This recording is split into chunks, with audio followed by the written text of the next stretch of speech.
Good evening students. आज अपन करने जा रहे हैं ऐसे 450 that is evaluation of misstatements. ठीक है, तो आपको कुछ गलतियां मिली ऑडिट करते हुए एंड आपको उसको इवेल्युएट करके कंक्लूड करना है कि आपको अपना ओपिनियन कैसा रखना है। क्या आपको क्वालिफाइड ओपिनियन देना है, क्या आपको अनक्वालिफाइड ओपिनियन देना है। अगर मिस स्टेटमेंट्स का जो इम्पैक्ट है, अनकरेक्टेड मिसस्टेटमेंट्स का इम्पैक्ट अगर बिलो मटीरियलिटी है, तो आप कौन सा ओपिनियन दोगे? आप अनक्वालिफाइड ओपिनियन दोगे। बट अगर बेसिकली अनकरेक्टेड मिसस्टेटमेंट्स का impact is more than the materiality, तो आप क्वालिफाइड ओपिनियन भी दे सकते हो, या फिर आपको इवैल्यूएट करना पड़ेगा कि क्या मुझे एडवर्स ओपिनियन की भी जरूरत है। लेट्स से अभी जैसे हमने ऐसे 570 में पढ़ा था कि कंपनी ने बोला गोइंग कंसर्न यूज करूंगा, लेकिन कंपनी गोइंग कंसर्न थी नहीं, तो आपने एडवर्स ओपिनियन दिया था, राइट। तो अभी बेसिकली आपको जब अपना ओपिनियन बनाना है तो आपको इवैल्यूएट करना पड़ेगा the effect of the uncorrected misstatement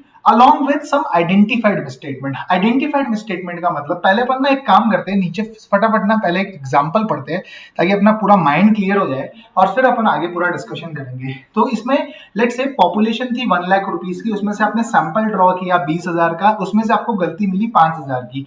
अब आपको अगर 5,000 की गलती मिली है 20,000 के सैंपल्स में, तो आपको अगर 1 लाख पे पूरी सैंपलिंग करते हैं तो आपको कितनी गलती मिलती?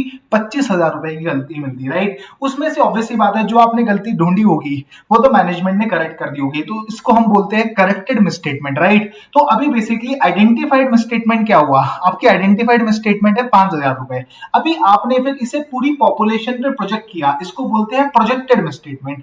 फिर अगर उसमें से जो चीज करेक्ट हो गई है तो उसको बोलते हैं करेक्टेड मिसस्टेटमेंट, और जो अभी अनकरेक्टेड है तो उसको हम बोलेंगे अनकरेक्टेड मिसस्टेटमेंट। तो बेसिकली दो वर्ड्स है, वन इज आइडेंटिफाइड मिसस्टेटमेंट। अब हो सकता है आइडेंटिफाइड मिसस्टेटमेंट आपकी करेक्ट हो गई हो, ठीक है, लेकिन आपको इसका इंपैक्ट ढूंढना पड़ेगा ऑन योर ऑडिट कि क्या इंपैक्ट है। क्या पता ऐसी गलतियां और भी रह रही हो फाइनेंशियल ऑडिट फाइनेंशियल स्टेटमेंट्स में, राइट। तो आपको ढूंढना पड़ेगा what is the effect of the identified misstatement on the audit end of the uncorrected misstatement. जो गलती ठीक नहीं हुई है उसका इंपैक्ट क्या है फाइनेंशियल स्टेटमेंट्स के ऊपर, और जो भी गलतियां मिली है उसका मेरे पूरे ऑडिट के ऊपर क्या इंपैक्ट है। तो आपको बेसिकली इंपैक्ट ढूंढना पड़ेगा after considering the impact of materiality. तो अनकरेक्टेड मिसस्टेटमेंट्स को आप कंपेयर करोगे मटीरियलिटी से, अगर वो मटीरियलिटी से ऊपर जाता है तो आपको क्वालिफाइड ओपिनियन देना पड़ जाएगा, ठीक है। अभी अनकरेक्टेड मिसस्टेटमेंट्स वो मिसस्टेटमेंट्स है जो कि एक्यूमुलेटेड मिसस्टेटमेंट्स है। मतलब देखो ऑडिटर क्या करता है,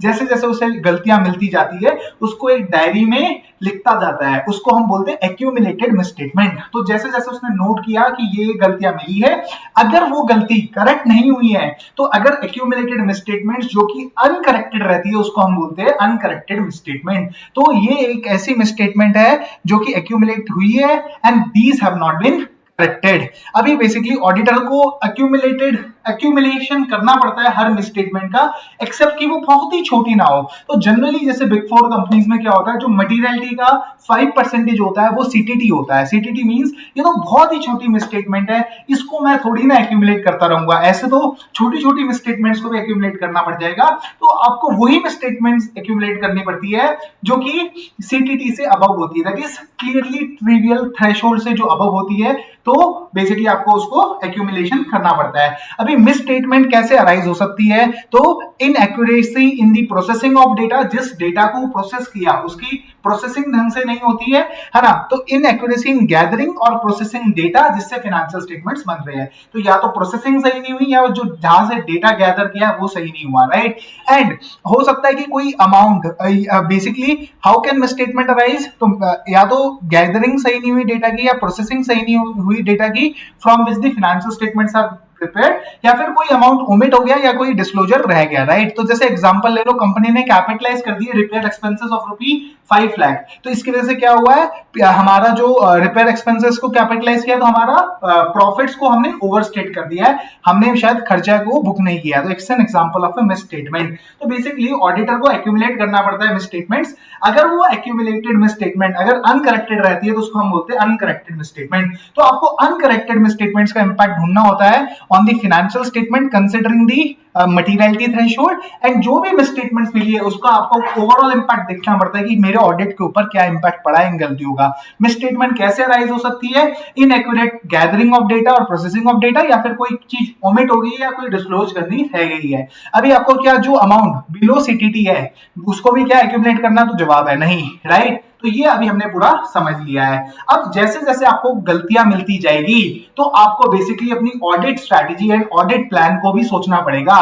तो ऑडिट स्ट्रैटेजी का मतलब क्या है? Scope, timing and direction. आपको सोचना पड़ेगा कि क्या मुझे अपने प्रोसीजर को कुछ डिफरेंट करने की जरूरत है। ऑडिट प्लानिंग में हमने पढ़ा था nature, timing and extent of risk assessment procedure, further audit procedure and other procedures as required in accordance with ASIS, right? तो क्या आपको स्कोप, टाइम एंड डायरेक्शन या फिर प्लानिंग में कुछ नीड की रिवीजन की जरूरत है? अगर कुछ ऐसी मिसस्टेटमेंट मिली है जिसका सरकमस्टांस या फिर जिसका नेचर है ना, तो बेसिकली अगर आपको कुछ ऐसी मिसस्टेटमेंट मिली है ना, तो आपको बेसिकली देखना पड़ेगा कि क्या इसका impact, what impact it has on the overall audit strategy and audit planning. तो अगर मान लो आपकी जो टोटल एक्यूमुलेटेड मिसस्टेटमेंट्स है that are approaching the materiality level, तो आपको देखना पड़ेगा कि क्या मेरी ऑडिट स्ट्रेटजी या ऑडिट प्लान को रिवीजन की जरूरत है। या फिर लेट्स से, या फिर आपको ऐसा पता चलता है आपने उस जो मिसस्टेटमेंट्स आपको मिली है उनका नेचर ऐसा है, उनका जो अकरेंस के जो सर्कमस्टांसेस है वो ऐसे है कि आपको ऐसी इंडिकेशन मिलती है कि अदर मिसस्टेटमेंट्स भी हो सकती है एंड जो आपका ऑलरेडी मिसस्टेटमेंट आपको मिल चुकी है, एक्यूमुलेटेड मिसस्टेटमेंट्स है, that is approaching the materiality. तो बेसिकली दो सिचुएशंस में आपको अपनी ओवरऑल ऑडिट स्ट्रेटजी या ऑडिट प्लान को रिविजिट करने की जरूरत पड़ सकती है। या तो जो आपकी एक्यूमुलेटेड मिसस्टेटमेंट का जो अमाउंट है that is approaching aggregate of the misstatement accumulated approaches the materiality level, या फिर आपकी जो नेचर ऑफ द जिस वजह से ये गलती हुई है या जिस सर्कमस्टांसेस की वजह से गलती हुई है, किस नेचर की गलती है, किस सर्कमस्टांसेस की गलती है ना, वो इंडिकेट करती है कि और भी गलतियां हो सकती है। एंड जब शायद हम उन और गलतियों को अपनी एक्चुअल जो अभी गलतियां हो रखी है उसके साथ एक्यूमुलेट करेंगे तो वो मटेरियल हो सकता है। तो बेसिकली और भी गलतियां हो सकती है, अदर मिसस्टेटमेंट में एग्जिस्ट, ऐसा आपको जो गलतियां हुई है वो आपको इंडिकेट कर रही है कि शायद फाइनेंशियल्स में और भी गलतियां हो सकती है, एंड इसलिए आपको overall audit strategy and audit plan को शायद रिवीजन की जरूरत पड़ सकती है। ये एग्जांपल हमने ऑलरेडी समझ लिया है। अभी देखो इस वाले एग्जांपल में अगर आपने देखा तो अनकरेक्टेड प्रोजेक्टेड मिसस्टेटमेंट आपकी 20,000 रुपए की थी, राइट। तो मतलब ऐसा हो सकता है कि मिसस्टेटमेंट रह जाए फाइनेंशियल स्टेटमेंट में 20,000 रुपए की। तो अगर मान लो आपकी मटेरियलिटी लेवल 20,000 ही है तो आप दो चीजें कर सकते हो, या तो अपना सैंपल साइज को और बढ़ा सकते हो। मतलब अब लाख रुपए की पॉपुलेशन में आप 40,000 के सैंपल चेक करोगे, उसमें से मान लो आपको 10,000 की गलतियां मिली प्रोपोर्शनेटली, तो मैंने बोला कि आप प्रोजेक्ट करोगे तो टोटल 25,000 की गलतियां होगी। ऑब्वियसली बात है जो गलती आपने ढूंढी है वो मैनेजमेंट रेक्टिफाई कर देगा, और जो अनकरेक्टेड प्रोजेक्टेड मिसस्टेटमेंट है that is now below the level of materiality, and आपको बेसिकली क्वालिफाइड ओपिनियन नहीं देने की जरूरत है। या तो पहला तरीका ये है कि आप अपनी सैंपल साइज बढ़ा के सैंपलिंग इंटरवल को बढ़ा दोगे, और सैंपलिंग इंटरवल जब बढ़ जाएगा तो आपकी जो प्रोजेक्टेड मिसस्टेटमेंट का अमाउंट है ना वो थोड़ा कम हो जाएगा, क्योंकि आपने एक्चुअल गलतियां ऑलरेडी ढूंढ ली होगी। या फिर आप मैनेजमेंट को, अगर आपको पता है कि अकाउंट में बहुत सारी गलतियां मिल रही है, तो आप मैनेजमेंट को बोल सकते हो कि प्लीज इसे एग्जामाइन करो कि क्या कारण है इसका, ठीक है, क्या कारण है जिसकी वजह से ये गलतियां हो रही है। देन ऑब्वियसली बात है उनको बोलो कि आप एक्चुअल अमाउंट निकालो कि कितना अमाउंट हुआ है मिसस्टेटमेंट का, एंड फाइनेंशियल स्टेटमेंट्स को इसे एडजस्ट करो, मतलब फाइनेंशियल स्टेटमेंट्स में इसका इंपैक्ट लो। तो आप बेसिकली मैनेजमेंट को बोलोगे कि भाई प्लीज अंडरस्टैंड कर कि what is the reason of such misstatement. आप मैनेजमेंट को बोलोगे कि वो प्रोसीजर परफॉर्म करे to determine the amount of actual misstatement, कितनी एक्चुअल गलती है, एंड उसको फाइनेंशियल स्टेटमेंट में अप्रोप्रिएटली एडजस्ट कर। ऑब्वियसली बात है जब मैनेजमेंट ने आपकी रिक्वेस्ट के ऊपर इस अकाउंट बैलेंस को रिविजिट किया और सारी मिसस्टेटमेंट्स ढूंढी, तो आपको भी वापस से एडिशनल प्रोसीजर करने पड़ेंगे कि भाई मैनेजमेंट ने सारी गलतियां ढूंढ ली है और कोई भी गलती नहीं बची है, कोई भी मतलब अनकरेक्टेड मिसस्टेटमेंट नहीं बची है, और जो भी बेसिकली एडजस्टमेंट होनी चाहिए थी फाइनेंशियल स्टेटमेंट्स में वो हो गई है। तो आपको एडिशनल ऑडिट प्रोसीजर्स परफॉर्म करने पड़ेंगे।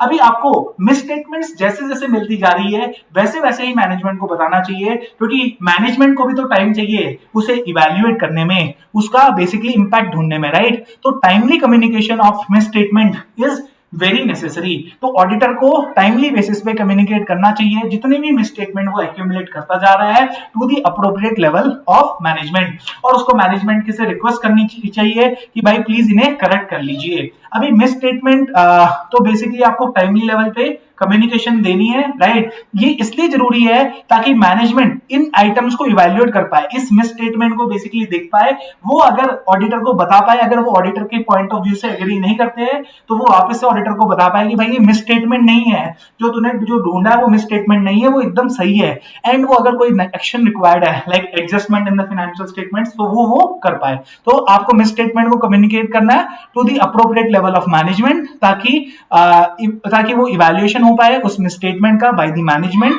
अगर कुछ डिसएग्री करता है मैनेजमेंट विद दैट मिसस्टेटमेंट तो वो इन्फॉर्म कर पाए ऑडिटर को एंड अप्रोप्रिएट एक्शन हो पाएंगे, है ना। तो ये भी अपन ने पूरा समझ लिया है। फिर अभी ऑब्वियस सी बात है मैनेजमेंट, ऑब्वियसली बात है आपकी बेसिकली मैनेजमेंट आपने जो गलतियां बताई है उसको वो करेक्ट करेगा। तो अभी जब मैनेजमेंट करेक्ट करेगा तो उसकी basically books of account accurate बनती जाएगी।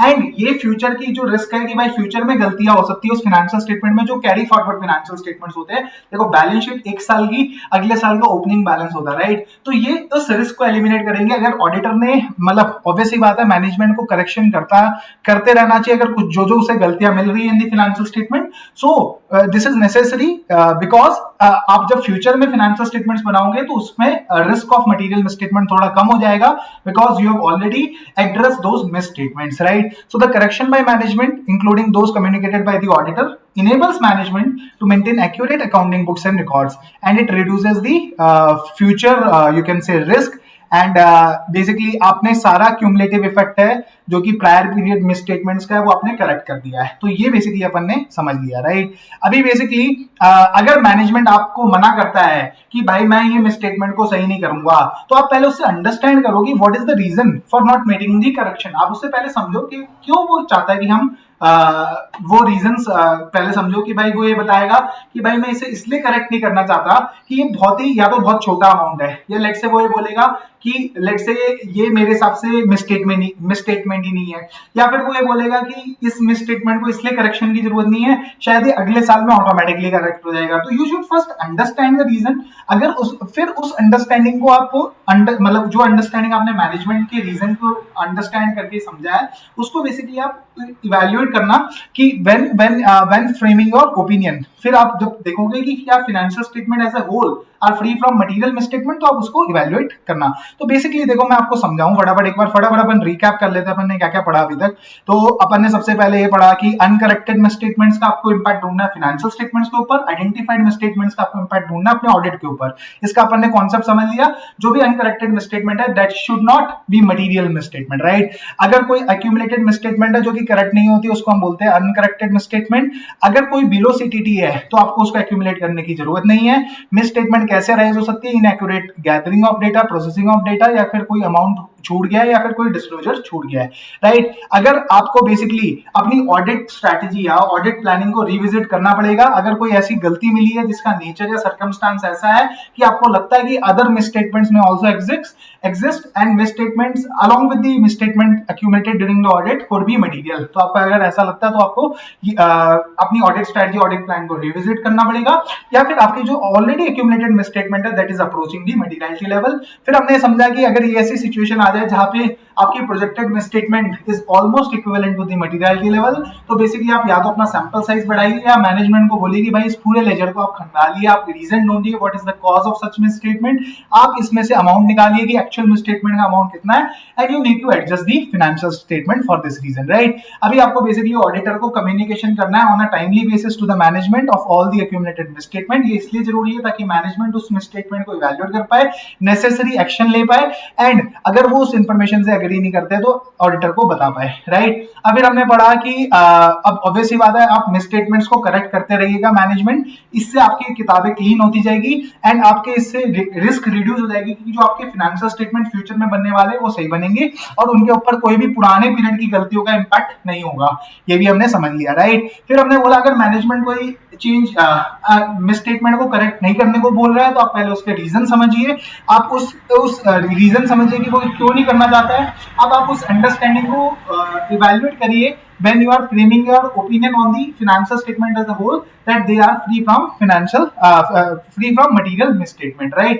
अभी बेसिकली आपको अनकरेक्टेड मिसस्टेटमेंट्स को इम्पैक्ट को इवेल्युएट करना है, राइट? तो अभी आप basically you are evaluating the impact of the uncorrected misstatements. तो आपको बेसिकली जब जब आप अनकरेक्टेड मिसस्टेटमेंट्स के इम्पैक्ट को इवेल्युएट कर रहे हो तो पहले आप देखो कि जो आपका मटीरियलिटी लेवल सेट है, देखो आपको अनकरेक्टेड मिसस्टेटमेंट्स का इम्पैक्ट आपको फाइनेंशियल स्टेटमेंट्स के ऊपर देखना है कि क्या फाइनेंशियल स्टेटमेंट मेरे मटीरियली मिसस्टेटेड तो नहीं होंगे। तो आपको देखना पड़ेगा कि क्या मटीरियलिटी में रिवीजन की जरूरत है, अगर जरूरत है तो पहले उसको रिवाइज करो, एंड अगर अप्रोप्रिएट है तो फिर आप सेकंड स्टेप पे पढ़िए। तो बेसिकली मतलब अगर आपको इवैल्यूएशन करना है ऑफ द अनकरेक्टेड मिसस्टेटमेंट तो पहले आप देखो कि आपका मटीरियलिटी लेवल सही है, ठीक है? फिर अपन चलते हैं एंड अगर फिर आपको अब देखना है कि जो अनकरेक्टेड मिसस्टेटमेंट्स क्या मटीरियल है या नहीं है, तो आप उसकी साइज देखोगे, दूसरा नेचर देखोगे, तीसरा आप सर्कमस्टांसेस देखोगे कि जिस सर्कमस्टांसेस में ये गलती हुई है, एंड फिर आप साथ साथ में ये भी देखोगे कि प्रायर पीरियड की गलतियां कितनी कैरी फॉरवर्ड होती है। एग्जांपल के तौर पे लेते हैं कि पिछले साल डिप्रिसिएशन चार्ज नहीं हुआ था 10 रुपए का, इस साल और डिप्रिसिएशन चार्ज नहीं हुआ 10 रुपए का, तो टोटल गलती कितनी हो गई 10 प्लस 10। तो आपको टोटल को देखना है कि वो that should be below the materiality level. तो अभी आपको ऑडिटर को अगर ये डिटरमाइन करना है कि जो टोटल गलती है that is below the materiality level, तो आपको साइज कंसिडर करनी है, नेचर कंसिडर करना है मिसस्टेटमेंट का कि what is the size of the misstatement, कितनी बड़ी गलती है, what is the nature of the misstatement, right? And what is the circumstances जब ये गलती हुई है, and what is the effect of the uncorrected misstatements of the prior period. तो आपको दोनों को जोड़ के आपको देखना पड़ेगा कि भाई this misstatement is below my materiality level, है ना? Both at the upcord level as well as the financial statement level, मतलब both at the financial statement level and the upcord level आपकी this amount is below your materiality level. आपको पता है ना अपकॉर्ड level पे अपन ने पढ़ा था आप मटीरियलिटी दो लेवल पे सेट कर सकते हो, one is account balance level, then is at the FS level. तो बेसिकली आपको जब आप इवैल्यूएट कर रहे हो तो you need to evaluate the size and nature of the misstatement in relation to the particular class of transaction upcord and the financial statement as a whole. तो basically आपको देखना पड़ेगा कि कितना मटेरियल है वो in relation to the upcord materiality और the financial statement level materiality. तो मैंने बोला अगर आपको इवैल्यूएशन करना है अनकरेक्टेड मिसस्टेटमेंट्स का तो पहले आप देखो कि आपका मटेरियलिटी लेवल सही है, फिर आप देखो what is the size of the misstatement, what is the nature of the misstatement, किस सर्कमस्टांस में ये गलती हुई है, एंड कितना प्रायर पीरियड की अनकरेक्टेड मिसस्टेटमेंट्स है, राइट? अब आपने बेसिकली ऑब्वियस सी बात है ये भी जो भी आपको गलतियां मिली है आप इसको कम्युनिकेट करोगे with the TCWG, right? Auditor has to communicate all the misstatement with those charged with governance, है ना? Uncorrected misstatements को आप कम्युनिकेट करोगे, राइट? और आप बोलोगे कि भाई मेरी नजर में इसका क्या इम्पैक्ट होगा इन माय ऑडिटर्स रिपोर्ट, क्या मैं क्वालिफाइड ओपिनियन दूंगा या मैं अनक्वालिफाइड ओपिनियन दूंगा कि भाई हाँ कि मेरे नजर में बेसिकली इतनी भी मटीरियलिटी से ऊपर की गलतियां नहीं है। तो बेसिकली आपको auditor has to communicate TCWG सारी uncorrected misstatement and what impact it has on the auditor's opinion, ठीक है? अब बेसिकली ऑब्वियस सी बात है अब आप मैनेजमेंट को बोलोगे कि प्लीज इन मिसस्टेटमेंट्स को मतलब TCWG को आप बोलोगे कि आप इन मिसस्टेटमेंट्स को करेक्ट करवा लीजिए, एंड आप बेसिकली जो भी आपकी इंडिविजुअली सिग्निफिकेंट मिसस्टेटमेंट्स है जो कि बहुत मटेरियल है उसको भी आप अलग से आइडेंटिफाई करोगे, एंड अब आप बताओगे कि कितना प्रायर पीरियड का इंपैक्ट आ रहा है, मतलब कितनी प्रायर पीरियड की गलती है जो कि इस साल आपने ऐड करी है और टोटल आपकी वो मटीरियलिटी लेवल से कितना ऊपर नीचे हो रहा है। तो बेसिकली ऑडिटर को TCWG को बताना है सारी अनकरेक्टेड मिसस्टेटमेंट जिसका impact and what is the impact of those misstatement in the auditors report, and आप बेसिकली अगर कोई बहुत बड़ी गलती है इंडिविजुअली जो बहुत मटेरियल है उसको आप सेपरेटली कम्युनिकेट करोगे, एंड आप देखोगे आप उनसे बोलोगे कि प्लीज इन गलतियों को ठीक करवा दीजिए, एंड आप बेसिकली उन्हें जो प्रायर पीरियड की गलती है उसको भी आप बताओगे। तो the auditor shall also communicate the effect of the uncorrected misstatement of prior period, basically आप वो बताओगे कि कितना कैरी फॉरवर्ड गलतियां आपकी पिछले सालों से आ रही है, एंड ऑब्वियसली बात आप रिटर्न रिप्रेजेंटेशन लोगे मैनेजमेंट से अगर आप ये कंक्लूड करते हो कि जो अनकरेक्टेड मिसस्टेटमेंट्स है these are below the materiality level, तो आप मैनेजमेंट से भी बोलोगे कि हाँ भाई तुम भी लिख के दो कि दीज आर इममटीरियल। तो आप MRL में लोगे, आप basically summary of uncorrected misstatement लगाओगे, summary of such item should be included into your written representation. तो देखो आपकी नजर में इममटीरियल है तो मैनेजमेंट की नजर में भी तो इममटीरियल होना चाहिए। अब आपकी ऑडिट डॉक्यूमेंटेशन क्या बोलनी चाहिए? आपकी ऑडिट डॉक्यूमेंटेशन डॉक्यूमेंटेशन ये बताना चाहिए कि क्या ऐसा अमाउंट है जिसके नीचे आप ये मानोगे कि एक मिसस्टेटमेंट क्लियरली ट्रिवियल है, मतलब बिलो सीटीटी है। अगर below if it is clearly trivial तो आपको इस मिसस्टेटमेंट को एक्यूमुलेट नहीं करना है, राइट। अगर कोई जितनी भी मिसस्टेटमेंट्स आपकी एक्यूमुलेटेड हुई है ना, क्या वो करेक्ट हुई है या फिर नहीं हुई है। तो बेसिकली जो भी आपकी मिसस्टेटमेंट्स की आपको फर्दर बाइफरकेट करना है, कितनी अनकरेक्टेड है कितनी करेक्टेड है, राइट। एंड आपने कैसे कंक्लूड किया कि जो भी अनकरेक्टेड मिसस्टेटमेंट है that is below the materiality level, है ना, बिलो दी मटीरियलिटी लेवल, चाहे वो इंडिविजुअली या फिर in aggregate, and what is the basis for that conclusion. तो बेसिकली आपको एक्यूमुलेटेड मिसस्टेटमेंट्स को बाइफरकेट करना है into two parts, one is accumulated misstatement and another one is corrected misstatement and another one is uncorrected misstatement. फिर uncorrected misstatement में आप बोलोगे how have you concluded that it is below the materiality level and it does not require the qualification in your audit report. तो ये documentation आपको करना पड़ेगा। So that was all about SA 450। Thank you and have a good day.